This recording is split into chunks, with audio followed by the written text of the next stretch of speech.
All right, this week on Surviving Dado, we are going to be looking at how to make what? You guys remember? Paper target. Yeah, paper target to shoot a rifle at. Paper target To sight in a rifle. to sight in a rifle. We're actually going to make the stand to hang the target. We're going to make a semi-permanent stand, so something we can move around a little bit, but it's a little bit more rigid, that we can use to sight in rifles. We can use to set up targets in different places. But we're going to be safe when we do that, right? Yeah. Luke, I'm going to put you on the spot. Do you remember the firearms safety? All of them? Well, those primary four. Uh-oh. No. Oh! You gotta retake it. Not at all. I don't remember anything. Well, I don't even remember a primary four. I don't know anything. all right. I'll tell you what. No. Somewhere in the course of this filming, we will review that, and we will come back, and I don't remember. it'll be fine. You'll remember it. So what we're going to use today, Emery, if you wouldn't mind not walking on that, that would be helpful. Thanks. So we've got the biggest white thing here is a big sheet of corrugated plastic. Got it at like the local home center. It comes in a what is that, 4x8 sheet. So I'm going to cut it in half and then cut those halves in halves. And what we're going to end up with is like 4 rectangles, and those will be the backings for our target. We've got a couple of T-posts because we're going to be making a couple of these, all right? And then Luke over here, he's doing a foot massage on the concrete. Just whatever you have, basic concrete. I think that's the high strength we have left over from our treehouse project. You're going to need something to mix that concrete in. You're going to need some water. All right. We also are going to be actually using both of these buckets. They're going to hold the concrete and the stand. So these buckets will be movable, but they'll be quite heavy. So they'll be able to hold the stands. And then I'm going to show you a little trick with the drill. We're actually going to drill out this little hole right here, so that we can put the lid back on after we put the T-post in for the stand. That'll help keep some of the debris and water and stuff like that out. Because we're not gonna fill these things all the way up with concrete, because if we did, they would weigh way too much. They wouldn't be easily moved. So they'll be about half full, I think, maybe more. But then we don't want them just filling up with junk. So these lids are gonna come in helpful. So first things first, we're gonna have to cut this plastic. So we'll get on that. All right, let's get this thing cut. So boys, if you wouldn't mind standing this sheet up, and then I'll let Emery cut. So I've already scored it. Nope, it's not. Yeah, I already scored it down the middle so that we could bend it. All right, Emery's gonna cut it. We're gonna use this tool again at the local hardware center. It's used to cut corrugated plastic. So you can cut it on one side. If you just use the bottom one, the bottom hook there, you can cut through just half of it like I've done already. Or if you put both hooks through it, one under the bottom and one through kind of the little corrugated part here. If you do that, then it'll cut all the way through. So Emery, I'll get you started here, and we'll put it right there. And if you will go ahead, here we go, and just cut all the way down. Nice and easy, nice and easy. Not too crazy. Go slow. In my world, there's nothing. Go slow. No such thing as nice and easy. No such thing? Yeah, I think there is. Well, in her world. I feel you. And so this whole sheet, it'll allow us to make a couple of these. We're only going to make one with this backer on it today, so the other sides I'll keep, because we're gonna shoot these up and there'll be lots of holes in them. So almost done. Oh, it's because it's on the ground. You might want to flip this over a little bit. Yeah, you can if you want to. What did you do that? Yeah. Hey, we got it apart. Okay, Wrap it. now these are now 4 foot by 4 foot squares, You might not want to put that on your head, Lee. and we have to Already did. If you don't cut fall. them in half. In All right, half. so here's what I was talking about. Whoa! The corrugated part, these ends. Whoa! What are you doing? Now, if you're really good, you could toss it up and spin it like a pizza. But don't drop it. Oh, you dropped it. You're gonna mess up my corners. Oh, I stepped on these. Ooh, you stepped on a T-post. That's not good. All right, you gonna try one more time? Yeah. And then I would like to try. Maybe not on a hill. Oh, I can't even stand it up. Okay. You all right? Hey, it spinned. How let's see it again. I didn't catch it.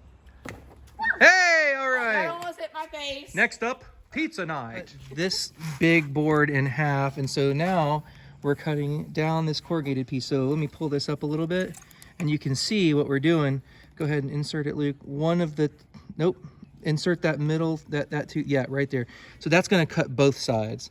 So what you're gonna wanna do is like each one of these little like corrugated holes runs a channel all the way through to the other side. So you're gonna wanna be sure that you're cutting straight down and not to the side, okay? Straight down. All right, and when you get down to the bottom, Jack and I will lift this up a little bit so you can complete the cut, okay? Okay. Yay. All right. Nice and slow. Yeah. All right, Jack, lift up a little bit. Oh, that sounds so clear. A little bit more. I need you to There it is. Yay. There it is. So there's our backer. It's pretty good. Awesome. I don't know. We may end up cutting these more, but for now, you know what's probably I need to do? I probably need to go get a target and see how big the target is so we can know what size we need to cut these to, right? Don't walk on them, buddy. You're going to mess up the corrugated part of the plastic. Yeah, I heard it smell. All right, let's go get that. Next piece of this build is we're going to take this treated 2x4. It's 8 feet. And we want it to cut into two 4-foot sections, right? Mm-hmm. So Jack's going to make this cut for us.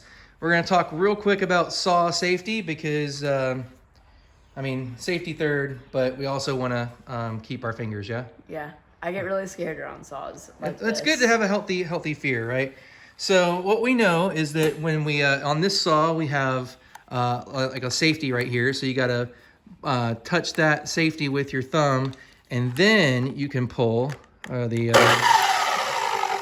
mechanism, the switch that makes it turn on, right? Now the saw spins. Let's take your hand off. The saw spins, and it's got a shield here, which is nice. But look, is there a shield over here? Nope. Right. And when this comes down, look what happens. The shield goes up. The shield goes up. So if you are holding this board still, and your fingers are in here, and you go down, yeah, it's gonna cut them off, right? That's why I want to like hold it over here. Yeah. So I always, my rule on this is like, if a lot of these saws have like this like semicircle right here, right? And I don't want my fingers to be anywhere in that semicircle space. All right. You'll notice too, also on this one, you'll see that this line right here on the guide where the saw blade comes down, that's where the saw blade is going to go, right? It extends all the way from here, all the way out to here because this is a sliding saw. So definitely keep your fingers out of this space, right? You're right-handed, yes? Mm-hmm. Okay, so being right-handed, you'll use your right hand probably to pull the saw down. What you'll do, go ahead and take your hand off of it. We're not ready to cut yet. I know you're ready to go, but yeah, I just want to get it over with. You want to hold this still with this hand, right? I like to, I've got this set up where you could actually hold it even over here and it's not going to go anywhere. So keep your hands real safe. Luke, why don't you come over here and hold this end still so it doesn't just flop away, right? Okay. Here's Cooper. He'll probably go when we start sawing. Jack, when you go to cut, you're going to pull this to where the saw is at full speed, and then you're going to come down slowly. That's why some people call it a chop saw, because it's like chopping. You're going to come down slowly and keep it at full speed until you're all the way through, okay? And then you're going to let off on the switch, and you're not going to bring it up yet. You're going to let the saw blade stop spinning before you bring it up, right? All right. Why do you think that's important?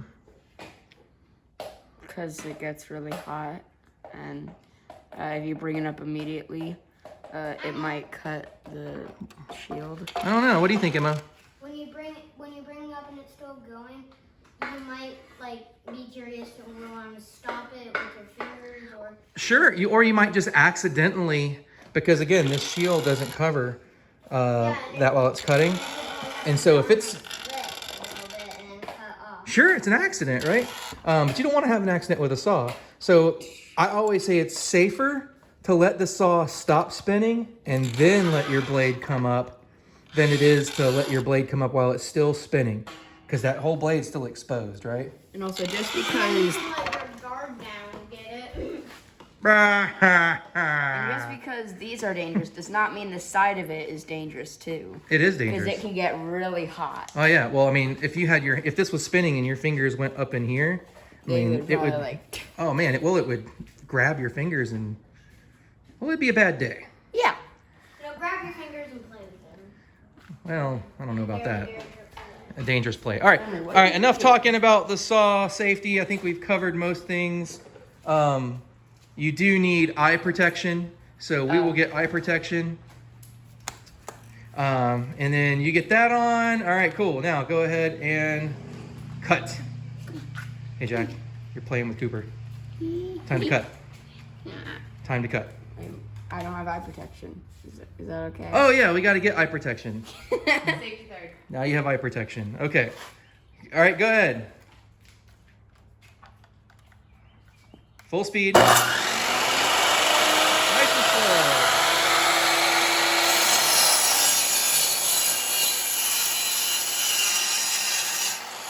Okay. Perfect.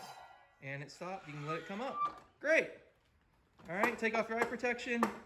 Very good. Nice. All right, now what we didn't do is we didn't measure on camera, but I did measure this beforehand.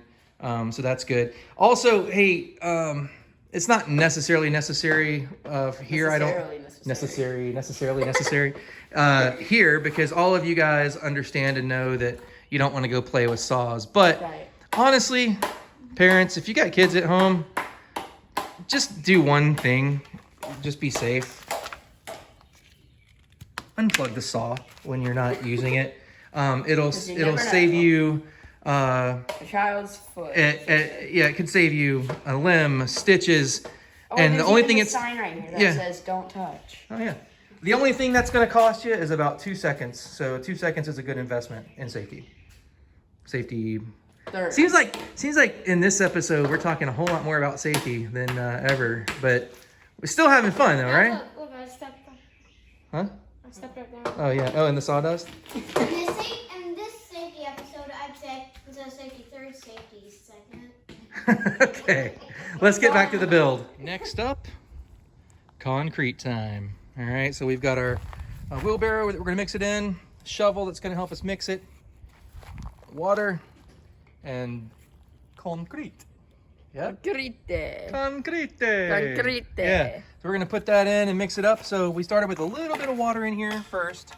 Here you can see it. Just so that it doesn't just automatically powder up in the bottom. But we don't want to put too much water in or it'll be too thin, which is no good. No bueno. All right. So, that's so bright. So, oh, thanks, Emery, for bringing my water outside. So what we're going to do is go ahead and pick this up and put the concrete mix in here. I'm going to have to put this video down for a second because I'm going to have to help him lift it because it's an 80-pound It sounds like bag. a desert out here with all these cicadas. What? It sounds like a desert out here with all these cicadas, like, and it's so hot. That's Georgia in June, baby. All right, here we go. We've got water. We've got concrete mix. And we've got Luke's guns helping us mix it. And we got the Roblox dances. Oh. All right. So a little bit of water in there. We're just stirring it around. Still kind of dry.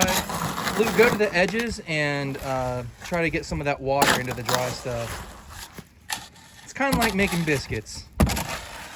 You don't know A how to make lot tougher and harder. All right, Jack, go ahead and put just a little bit more water in the middle.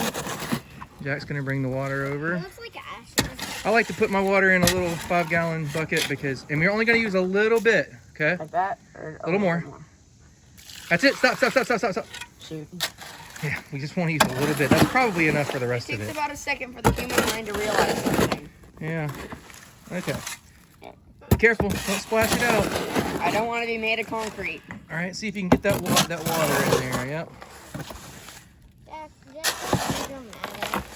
Do you need to take a break, Luke? Or are you good? Oh, I don't know. All right, Jack. Let's put a little bit more water in. Wow. About as much as you put in last time. Just a little bit. Excuse me, Lukey. All right. Stop. You got a little bit. That's probably enough. All right. And try to find any dry stuff and It's starting put to it sound into the like water. rock. Yep, there it is. Well, that's kind of what concrete is. It's rock and like rock powder, and I can probably look up more about what it is. And I'm sure there's going to be other folks that are watching this that'll say, "Well, Dado, concrete is made of blah blah blah blah blah blah," and I'm going to say, "Great, thanks, man." Oh, But- we can't hear you.